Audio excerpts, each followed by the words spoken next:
भारत के प्रमुख परियोजना के बारे में, ठीक है, समझते हैं ध्यान से। ठीक है, क्या बोले? परियोजना। ठीक है, परियोजना का अर्थ क्या होता है? जिसका उद्देश्य होता है एक से अधिक योजनाओं का निर्माण करना, जिसमें कि पेयजल हो गया, सिंचाई हो गया, जल विद्युत का निर्माण हो गया। जल विद्युत का मतलब ये हो गया कि विद्युत का जो है निर्माण के लिए भी ये परियोजना का निर्माण किया जाता है। ओके, और बाढ़ पर नियंत्रण करने के लिए भी इसका इस्तेमाल किया जाता है, जैव विविधता के लिए भी इसका इस्तेमाल किया जाता है। और अगर आपसे पूछ लिया सर्वाधिक किसके लिए इसका इस्तेमाल किया जाता है, तो आप बोल सकते हैं पेयजल और जल विद्युत के लिए सर्वाधिक इसका इस्तेमाल किया जाता है परियोजनाओं का। ठीक है, अब देखते हैं आगे। एक आते हैं हिमालय नदी तंत्र संबंधित परियोजना। ठीक है, जिसमें कि हम लोग तरह तरह की नदियों के बारे में जानेंगे कि कौन कौन सी नदी पे कौन से परियोजना का निर्माण किया गया है। और दूसरा है प्रायद्वीपीय नदी तंत्र के बारे में। ओके, तो पहले जो हम स्टार्ट करेंगे वो हम करेंगे सिंधु नदी तंत्र के बारे में। ठीक है, उसके बाद हम गंगा नदी तंत्र के बारे में धीरे धीरे ऐसे ही आगे बढ़ते जाएंगे। ओके, तो पहले सिंधु नदी तंत्र के बारे में देख लेते हैं कि इस पर कौन कौन सी परियोजनाएँ हैं, कौन कौन सी परियोजनाएँ का निर्माण नहीं किया गया है और किया गया है। तो सिंधु नदी पे कोई परियोजना का निर्माण नहीं किया गया, बल्कि इसके सहायक नदियों पे परियोजना का निर्माण किया गया है, प्रमुख बांध का निर्माण किया गया है। ठीक है, तो सिंधु के सहायक नदी में कौन कौन से आ जाते हैं? तो वो आ जाते हैं झेलम, चिनाब, रावी, सतलज। ठीक है, झेलम, चिनाब, रावी, सतलज, ये जो है सिंधु नदी का क्रम के हिसाब से हम आपको बताए। ठीक है, ये क्रम के हिसाब से भी आप याद रख सकते हैं। कभी कभी होता क्या है कि सिंधु नदी के सहायक नदियों में क्रम के हिसाब से कभी कभी क्वेश्चन पूछ देता है कि इसके क्रम के हिसाब से बताइए कि इनमें से कौन सी इसके सहायक नदियों के क्रम में सही है। तो आप बोल सकते हैं झेलम हो गया, चेनाब हो गया, रावी हो गया, सतलज हो गया। ठीक है, ये सब जो है सिंधु की सहायक नदियां हैं। ओके, अब देखते हैं, जैसे कि आपको बताया थे कि सिंधु पे कोई परियोजना का निर्माण नहीं किया गया है, बल्कि इसके सहायक नदियों पे परियोजना का निर्माण किया गया है, जिसमें कि पहले हम चिनाब के बारे में जानेंगे। देखिए, चिनाब नदी तंत्र, चिनाब परियोजना पे कौन कौन सी परियोजना का निर्माण किया गया है चिनाब नदी पे, वो देख लेते हैं। चिनाब नदी पे जो है पहला परियोजना जो आते हैं वो किया गया है दुलहस्ती परियोजना। दुलहस्ती परियोजना किस नदी पे बनाए गए हैं? तो बनाए गए हैं चिनाब नदी पे। ओके, एक आते हैं सलाल परियोजना। सलाल परियोजना किस नदी पे बनाए गए हैं? तो वो बनाए गए हैं चिनाब नदी पे। ठीक है, और एक आते हैं बगलिहार परियोजना। बगलिहार परियोजना भी किस नदी पे बनाए गए हैं? तो बनाए गए हैं चिनाब नदी पे। ओके, और एक आते हैं कीरू जल विद्युत परियोजना, ये भी जो है चिनाब नदी पे ही बनाए गए हैं। ओके, और एक आते हैं रतले वन विद्युत परियोजना। रतले वन विद्युत परियोजना, ये सब भी जो है चिनाब नदी पे ही बनाए गए हैं। तो चिनाब नदी पे कौन कौन सी परियोजनाएं बनाए गए हैं एक बार फिर से रिकॉल करते हैं, वो देखिएगा ध्यान से। देखिए, दुलहस्ती, सलाल, बगलिहार, कीरू जल विद्युत परियोजना, रतले जल विद्युत परियोजना। ठीक है, ये सब जो है चिनाब नदी पे ही परियोजना बनाया गया है, जो कि सिंधु की सहायक नदियों में से आते हैं। ओके, अब देखते हैं आगे। अब देखते हैं हम लोग झेलम जल विद्युत परियोजना के बारे में। ओके, झेलम परियोजना के बारे में कि झेलम पे कौन कौन सी परियोजनाएं का निर्माण किया गया है। देखिए, झेलम का जो उद्गम होता है ना, ये शेषनाग पहाड़ी के शेषनाग झील से इसका उद्गम होता है। और शेषनाग जो है वो झील कहाँ पे है? तो वो जम्मू कश्मीर में है। कहाँ पे है? जम्मू कश्मीर में शेषनाग झील है, और शेषनाग झील के पहाड़ी से ही वहाँ पे इसका झेलम नदी का प्रमुख उद्गम होता है, वहीं से ही निकलता है। ओके, तो ये चीज़ याद रखिएगा। झेलम नदी पे कौन सी परियोजना बनाया गया है? तो झेलम नदी पे बनाया गया है तुलबुल परियोजना। तुलबुल परियोजना किस नदी पे? झेलम नदी पे। ठीक है, उरी जल विद्युत परियोजना किस नदी पे? तो झेलम नदी पे। ठीक है, जल विद्युत का अर्थ हो गया कि इस झेलम नदी पे जो है इस परियोजना पे जल विद्युत का भी निर्माण होता है। ठीक है, जैसे कि आप लोग जानते हैं विद्युत का निर्माण करने के लिए पानी की आवश्यकता होती है, एकदम रेत चाहिए, तो उसके ऊपर जो है उरी जल विद्युत परियोजना जो है झेलम नदी पे ही बनाया गया है। तो किस पे बनाया गया था? तुलबुल परियोजना, उरी परियोजना, ये सब झेलम नदी पे बनाया गया है। और झेलम नदी का उद्गम बोलेगा तो शेषनाग पहाड़ी और शेषनाग झील से निकलते हैं। ओके, जो कि जम्मू कश्मीर में है। इसकी सहायक नदियाँ भी हैं, झेलम की प्रमुख सहायक नदियाँ भी हैं। और वो जो झेलम की सहायक नदियाँ हैं जिसका नाम है किशनगंगा। किशनगंगा नदी पर किशनगंगा नदी पर जो कि इसकी सहायक नदियाँ हैं तुलबुल क्या है? तो झेलम की सहायक नदियाँ हैं। ओके, झेलम की सहायक नदियाँ कौन है? तो किशन गंगा है। ओके, किशन गंगा नदी पे जल विद्युत परियोजना का निर्माण किया गया है। किशन गंगा किसकी सहायक नदियाँ हैं? तो झेलम की सहायक नदियाँ हैं और किशन गंगा नदी पे जल विद्युत परियोजना का निर्माण किया गया है। ओके, तो ये चीज़ आपको याद रखना है। और किशन गंगा जल विद्युत परियोजना जो है ना, ये दो देशों के बीच विवाद भी है। ठीक है, एक आ जाते हैं मेरा भारत, हम लोग का भारत, एक आ जाते हैं पाकिस्तान।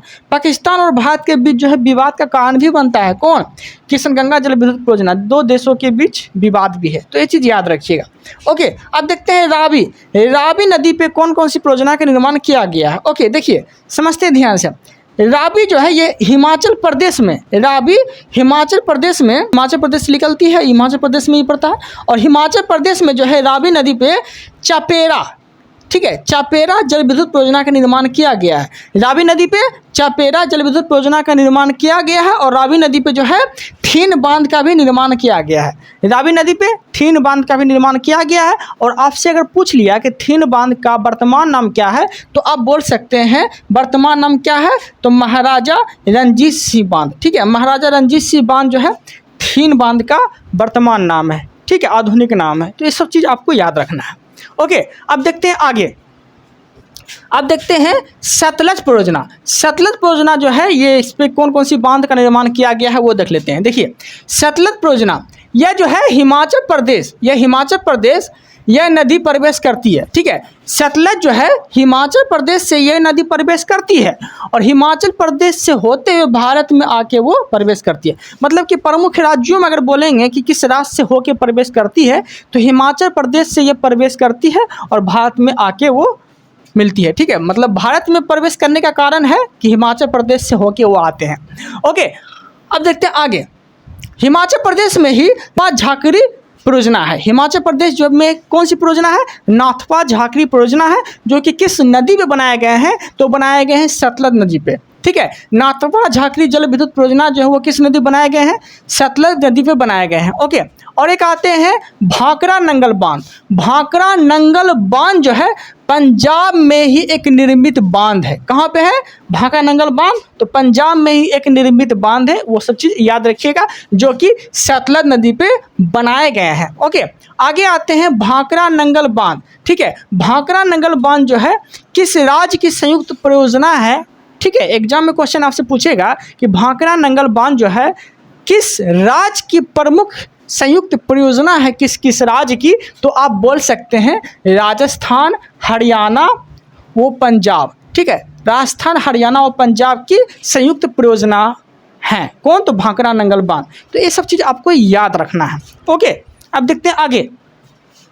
भाखड़ा नंगल बांध जो है यह एशिया का सबसे बड़ा गुरुत्वीय बांध है। ठीक है, भाखड़ा नंगल क्या है? तो एशिया का सबसे बड़ा गुरुत्वीय बांध अगर आपसे बोल दिया तो भाखड़ा नंगल बांध है, जो एशिया का सबसे बड़ा गुरुत्वीय बांध की श्रेणी में से रखा गया है। ओके, और भाखड़ा नंगल बांध किस नदी पे है? तो सतलज नदी पे बनाया गया है। ओके, अब देखिए भाखड़ा नंगल बांध का जो निर्माण किया गया था, एक्चुअली कार्य प्रारंभ कब से हुआ था? तो भाखड़ा नंगल बांध पे जो निर्माण का कार्यक्रम शुरू हुआ था ये 1955 से शुरू हुआ था।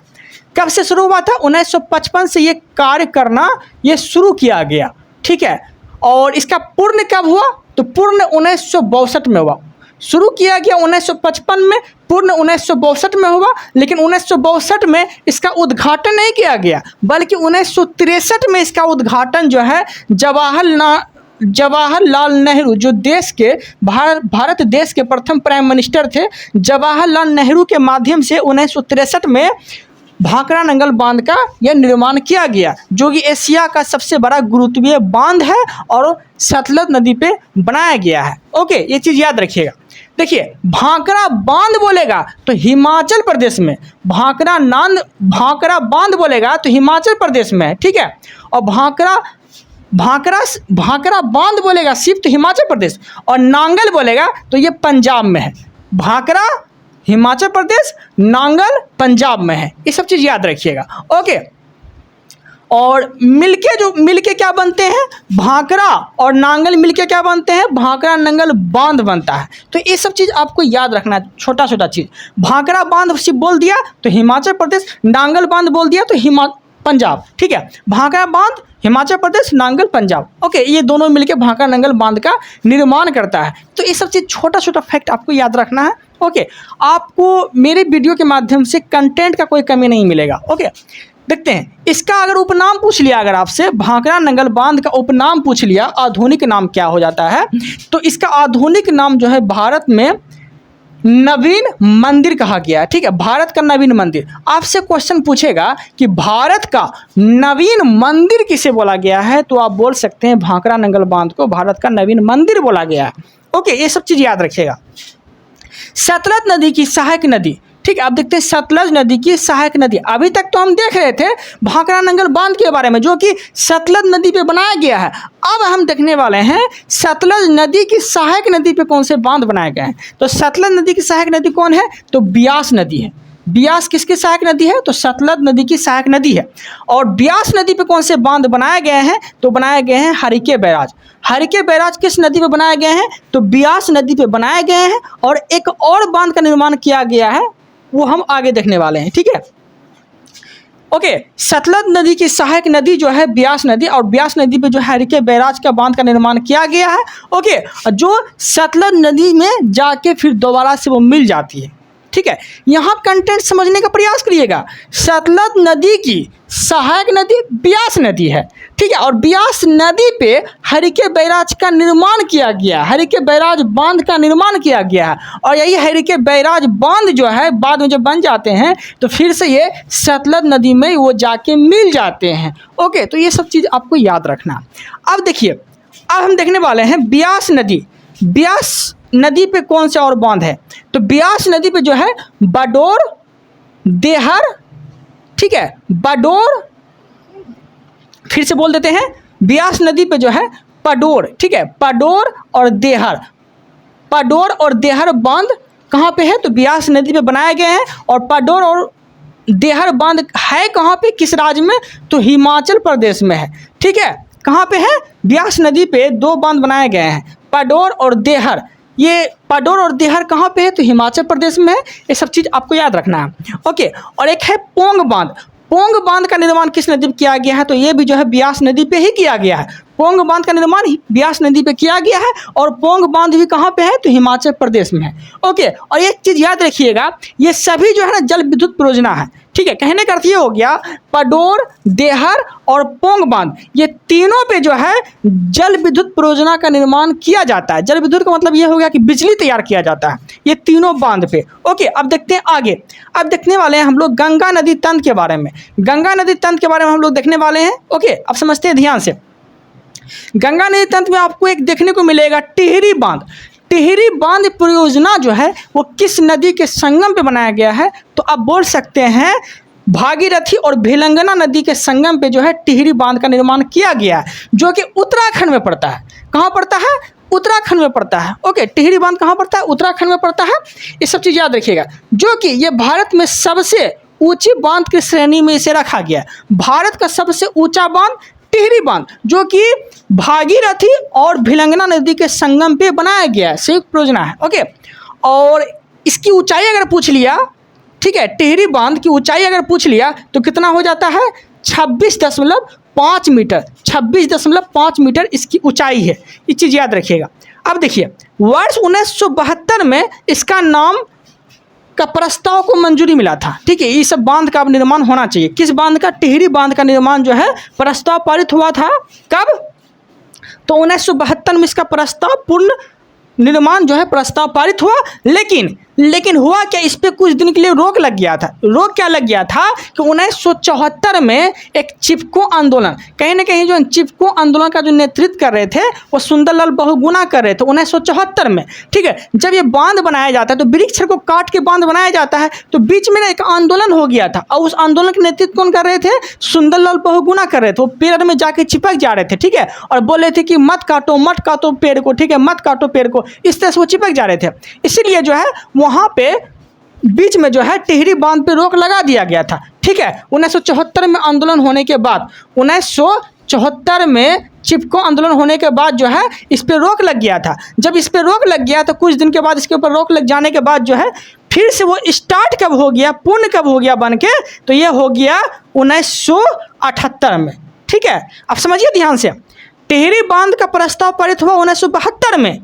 ठीक है, और इस पे रोक फिर कब लग गया, 1974 में। लेकिन फिर से जो है टिहरी बांध पे काम किया गया और 1978 में जो है इसका निर्माण कार्य पूर्ण रूप से पूर्ण कर दिया गया। ठीक है, ये सब कहानी था, ये सब परियोजना था। तो हम आज के वीडियो में देखें गंगा नदी में टिहरी बांध के बारे में, आगे गंगा नदी में और गंगा नदी परियोजना पे और भी बांध बनाए गए हो गया, तो हम अगले वीडियो में जानेंगे। इस वीडियो में इतना ही रखते हैं। आप लोग को मेरा कंटेंट अच्छा लग रहा है तो चैनल को सब्सक्राइब कर लीजिएगा ताकि मेरा वीडियो अब तक पहुंच सके। Thank you, thanks for watching.